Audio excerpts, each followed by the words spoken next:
Assalamualaikum warahmatullahi wabarakatuh. Alhamdulillahi rabbil alamin. Wassalatu wassalamu ala ahli dinil Islam wa ala alihi wa ashabi ajmain, amma ba'du. Para pemirsa yang dirahmati Allah, alhamdulillah pada kesempatan hari ini kita semuanya diberikan kesehatan oleh Allah Subhanahu wa taala. Semoga di tengah-tengah pandemi COVID-19 ini kita diberikan kekuatan iman, kekuatan Islam, dan kekuatan lahir batin dalam menghadapi COVID-19 ini, dan semoga COVID-19 ini sirna di muka bumi ini. Amin ya rabbal alamin. Pemirsa yang dirahmati Allah, di pertemuan nuansa Islami pada kali ini saya akan menyampaikan peran pemuda di dalam membangun agama dan negara. Sering kita dengar pemuda adalah pemimpin yang akan datang. Subhanul yaum rizalul ghad. Pemuda tidak akan bisa ditolak kehadirannya. Ketika pemuda itu mempunyai sebuah ide dan gagasan yang inovasi, yang inovatif, yang kreatif untuk menghidupi agama, untuk membangun negara ini. Oleh sebab itu, kita selaku pemuda harus semangat untuk membangun agama, membangun negara ini dimulai sejak dini. Karena hari ini banyak sekali pola pikir yang salah, yang ini sudah menjadi tradisi kita bersama. Ketika menghidupi agama, ketika ingin membangun sebuah negara, seakan-akan kita harus menunggu di masa yang tua. Contohnya adalah ketika anak muda hari ini sudah tidak berminat untuk menghidupi tempat-tempat ibadah. Contoh, tengok saja yang berada di musola, yang berada di masjid, yang ada di sekitar kita. Yang adzan itu pasti orang-orangnya sudah tua semuanya. Di mana pemudanya ini? Nah, oleh sebab itu kita selaku pemuda harus sadar diri untuk bagaimana membangun agama ini, membangun negara ini dimulai dari pemudanya. Karena kita mempunyai pola pikir yang salah dari awal adalah kalau saya belum tua maka saya belum tobat. Nah ini, sehingga kalau sudah tua baru dia tobat, baru dia sering ke musola, baru dia sering ke masjid. Lah ini yang repot. Yang mestinya kita itu ya dari awal yang masih muda gini ya menghidupi musola, memberikan edukasi kepada masyarakat tentang kebaikan, bagaimana mencari yang perlu kita ambil perannya ini. Tidak kemudian kita harus menunggu tua. Nah, oleh sebab itu pemuda hari ini harus mampu menggunakan waktunya dengan sebaik mungkin. Nah, disinilah ada yang namanya adalah waktu yang hakiki. Nah ini pemirsa. Pemirsa yang dirahmati Allah, apa itu waktu yang hakiki? Nah ini, waktu yang hakiki adalah waktu yang betul-betul kita gunakan untuk kebaikan dan ada dampak untuk diri kita sendiri dan ada dampak untuk umat atau ada dampak untuk orang lain. Nah, dampak untuk kita sendiri adalah dampak kebaikan yang mengandung amal, yang mengandung amal soleh yang sehingga akan membawa diri kita ini kepada surganya Allah. Yaitu apa? Contoh. Ini harus kita sadari betul. Ketika kita melakukan sholat, itu pasti kita seakan-akan merasakan kelamaan. Kok lama ini? Seakan-akan kemudian kita tergesa-gesa. Padahal kita melakukan sholat itu baru 3 menit, seakan-akan kok sudah kayak 10 menit. Kemudian zikir, mengingat Allah. Ini kalau kita zikir duduk, istighfar, membaca kalimat thayyibah, ini seakan-akan lama sekali. Karena kita tidak menyadari kalau ini adalah waktu yang hakiki buat kita. Waktu yang mengandung unsur pahala. Membaca Al-Quran. Bisa kita coba. Nah, ya, para pemirsa, bisa kita coba. Anda membaca Al-Quran 1 juz. Kalau 1 juz ini ditempuh dengan cepat, itu kurang lebih 25 menit sampai 30 menit. Kalau Anda santai-santai, itu kira-kira ya 1 jam. Nah ini kita baru dapat 2 lembar gitu. Ya, baru dapat 2 lembar ataupun dapat 1 lembar. Itu seakan-akan lama sekali waktu itu. Karena apa? Itulah waktu yang hakiki. Waktu yang mestinya kita lakukan setiap hari, bahkan kalau bisa selama waktu itu masih kita nikmati. Nah inilah waktu yang hakiki. Nah sedangkan waktu yang tidak hakiki inilah yang kemudian kita terkecoh.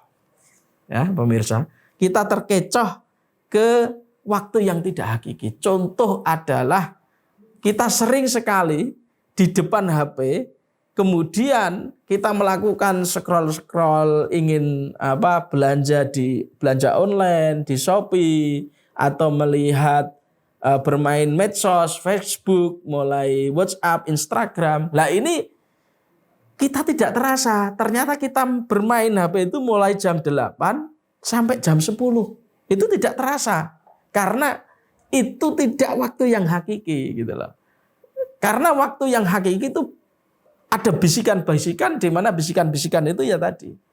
Kok lama, kemudian ini saya mau beraktivitas yang lain dan lain sebagainya. Tetapi kalau waktu yang tidak hakiki, Anda tidak akan diganggu oleh, kalau biasanya yang kita kambing hitamkan adalah bisikan-bisikan setan. Nah ini, jadi pemirsa, perlu kita sadari betul adalah hari ini kita menjadi pemuda harus memanfaatkan waktu kita sebaik mungkin. Waktu yang hakiki ini betul-betul kita manfaatkan.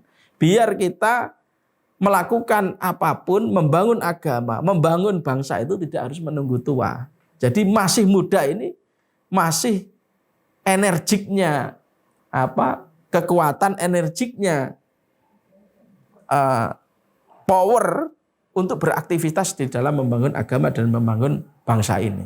Oleh sebab itu, ada 3 hal yang harus dimiliki oleh pemuda pada hari ini. Apalagi di era milenial, era medsos, era yang penuh dengan fata morgana yang pasti pemirsa. Apa? Yaitu penuh tipu-tipu. Nah ini yang perlu kita sadari di dunia medsos pemirsa ya. Pertama yang harus kita miliki pemuda adalah ilmu. Sosok pemuda harus berilmu. Nah ini. Kalau kita menjadi pemuda kok tidak berilmu, kita akan menyingkapi hal-hal yang hari ini menjadi viral. Kemudian ada berita yang hoax atau berita bohong. Itu kita langsung akan ikut. Kita akan terbawa oleh arus-arus itu. Nah, kalau kita berilmu, maka kita akan melakukan apa? Satu adalah membaca dengan serius. Kemudian melakukan konfirmasi, kemudian melihat fakta yang ada di lapangan. Lah inilah pemuda hari ini adalah harus berilmu. Dan tidak hanya berilmu itu saja. Dan harus mengikuti perkembangan keilmuan-keilmuan. Mulai ilmu-ilmu agama sampai ilmu-ilmu umum, yaitu hari ini terkenal dengan ilmu-ilmu teknologi. Ya. Oleh sebab itu kita harus mempunyai ilmunya itu semuanya. Hari ini kalau kita menutup diri sebagai pemuda, maka saya jamin kehancuran untuk pemuda itu akan terjadi dalam tempo sesingkat-singkatnya. Ini pemuda. Kalau kita tidak membuka diri kita untuk mengupgrade keilmuan kita tidak mempunyai ilmu, tidak berilmu, maka kita akan menyikapi sebuah persoalan itu sangat sempit. Tapi kalau pemuda itu mempunyai ilmunya, maka akan menyikapi sebuah permasalahan. Dia akan menjadi solusi dan akan memberikan kontribusi yang terbaik untuk agama dan negara ini. Kedua adalah pergaulan. Nah ini, pergaulan di sini adalah bagaimana pemuda tidak menutup diri. Karena hari ini di era medsos, tidak menuntut kemungkinan para pemuda karena enjoy-nya bermain medsos, ya, sehingga dia rebahan di kamar itu mampu 1 minggu bahkan. Ya, ini banyak sekali tidur-tiduran di kamar itu, di kamarnya itu 1 minggu, 1 hari full, ya mampu. Karena apa? Karena dia sudah enjoy dengan dunia medsosnya, enjoy dengan dunia dia bergaul, berteman di dunia medsos, sehingga tidak seakan-akan di dunia nyata ini tidak ada manusia. Nah inilah hilangnya yang namanya hilangnya humanisme. Jadi seakan-akan manusia yang nyata itu tidak ada, seakan-akan manusia yang ada itu adalah hanya di dunia nyata. Sehingga hari ini para pemuda adalah wajib hukumnya adalah melakukan pergaulan secara nyata, secara nyata, dan itu dilakukan pergaulan dengan hal-hal yang positif. Bukan pergaulan-pergaulan yang negatif. Apa pergaulan yang negatif? Bagi pemuda, ini kita tidak sadari memang. Kalau pemuda itu sudah tadi tidak menggunakan waktu yang tidak hakiki karena dia salah pergaulan, mungkin minuman keras, kemudian memakai obat-obat yang terlarang, maka inilah Anda salah pergaulan. Dan pasti Anda akan berpikiran begini, mumpung masih muda, santai saja, besok saya tua akan tobat. Lah ini salah. Ya, berarti kita masih belum bisa menggunakan waktu yang hakiki. Lah inilah. Ya. Dan pergaulan itu banyak manfaatnya. Yang pasti adalah pergaulan di sini bisa diartikan silaturahim. Jadi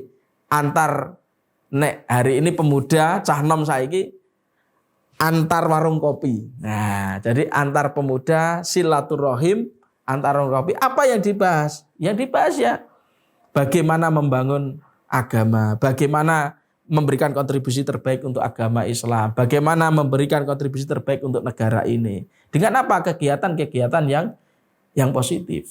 Contoh, hari ini banyak sekali yang dilakukan oleh sebagian pemuda. Bersama-sama membersihkan pantai, membersihkan sampah, bersama-sama memberikan donasi kepada yang tidak mampu, kepada orang fakir miskin diberikan donasi. Nah inilah manfaat dari kita bersilaturahim ke teman-teman untuk memberikan kontribusi yang terbaik untuk bangsa dan negara ini. Nah, oleh sebab itu pemirsa, pemuda ketika dia sering melakukan silaturahim, maka dia juga akan sering mendapatkan rezeki, yaitu apa? Kopi gratis. Nah, kopi gratis di rumah temannya, makan gratis di rumah temannya, juga kadang nggak di warung, nggak di rumahnya ya kadang diajak ke warung ya secara gratis. Nah inilah manfaat dari pergaulan yang positif, yaitu kita maknai dengan silaturahim. Yang ketiga adalah pengalaman. Nah ini, pemuda harus mencari pengalaman sebanyak-banyaknya. Jadi saya ngomong tadi, jangan rebahan di kamar saja. Nah ini, karena tidak menuntut kemungkinan juga, karena kita di era medsos, kita seakan-akan menjustifikasi diri kita ini sudah punya teman yang banyak, sudah mempunyai pengalaman yang banyak, tetapi pengalaman yang banyak ini yang tidak kemudian di dalam realitanya ternyata kita belum mengetahui apa-apa, termasuk di lingkungan, di sekitar kita. Lah ini kita tidak punya. Oleh sebab itu pemuda harus mencari pengalaman-pengalaman sebanyak-banyaknya. Pengalaman di sini apa? Lagi-lagi ingin saya tegaskan adalah pengalaman yang positif. Nah ini ya, pengalaman yang positif. Kalau teman-teman bahaya kalau punya ingin nih, mumpung masih muda, gak popo nakal-nakal ya wis. Kita hura-hura, gak apa-apa mumpung masih muda. Lah ini gak boleh. Ini pengalaman yang ini kita cari pengalaman lah, mumpung masih muda. Ini salah. Jadi pengalaman-pengalaman yang kita cari pengalaman-pengalaman sebanyak-banyaknya itu pengalaman yang positif. Di mana pengalaman ini nanti kita berikan kepada masyarakat untuk membangun agama dan membangun negara ini. Oleh sebab itu, pemirsa, para pemuda di era milenial ini harus menjadi pemuda yang produktif, pemuda yang inovatif, pemuda yang progresif, sehingga kita betul-betul menjadi pemuda yang dapat memberikan kemanfaatan kepada yang lain. Ini sejalan dengan hadis Nabi yang berbunyi khairun nas anfa'uhum linnas. Sebaik-baik manusia adalah manusia yang memberikan kemanfaatan yang lain. Inilah pemuda. Jadi tidak harus menunggu di masa tua. Bahkan juga disinggung di hadis Nabi adalah terkait dengan kita selaku pemuda adalah jagalah mudamu sebelum datangnya tuamu. Nah inilah maksud di sini adalah bagaimana pemuda itu mampu menjadi sosok pribadi yang betul-betul mempunyai karakter pemuda. Apa saja yang harus dimiliki oleh karakter pemuda itu adalah termasuk karakter-karakter yang menjunjung tinggi persatuan, kesatuan, menjunjung tinggi hidup bertoleransi, menjunjung tinggi kebaikan-kebaikan untuk menghidupi agama, menghidupi, menata, dan membangun negara ini. Inilah karakter-karakter yang harus dimiliki oleh pemuda. Kira-kira itu pemirsa yang dapat kita sampaikan.